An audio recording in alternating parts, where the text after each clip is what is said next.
Hello guys, 30 days 30 informative videos ഇതിന്റെ second video.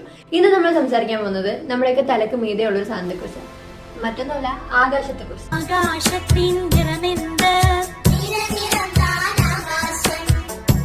ഈ ആകാശം എന്തുകൊണ്ടാണ് ബ്ലൂ കളറിൽ കാണപ്പെടുന്നറിയോ? ഒരു ഇൻട്രസ്റ്റിംഗ് ഫാക്ട് പറയാം.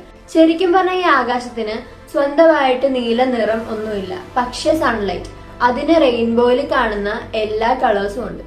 ഈ ലൈറ്റ് അറ്റ്മോസ്ഫിയറിലേക്ക് കടക്കുകയും അവിടെയുള്ള ചെറിയ ചെറിയ പാർട്ടിക്കിൾസുമായി കൂട്ടിയിടിക്കുകയും മറ്റ് കളേഴ്സിനെ അപേക്ഷിച്ച് ബ്ലൂ കളർ കൂടുതൽ ചിതറിപ്പോകുന്നു. ഈ ബ്ലൂ ലൈറ്റ് എന്തുകൊണ്ടാണ് ഇത്രയും ചിന്നിച്ചിതറുന്നതെന്ന് അറിയാമോ? കാരണം ബ്ലൂ ലൈറ്റിന് ഷോർട്ട് വേവ് ലെങ്ത് ആണ്. അതുകൊണ്ട് അത് കുറെ സ്കാറ്റേർഡ് ആവും.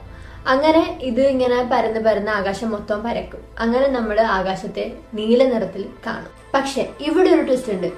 ബ്ലൂവിനെക്കാളും വേവ് ലെങ്ത് കുറവാണ് വയലറ്റിന്. വയലറ്റ് ആണ് ബ്ലൂവിനെക്കാളും കൂടുതൽ സ്കാറ്റേർഡ് ആവുന്നത്, അതായത് ചിതറി പോകുന്നത്.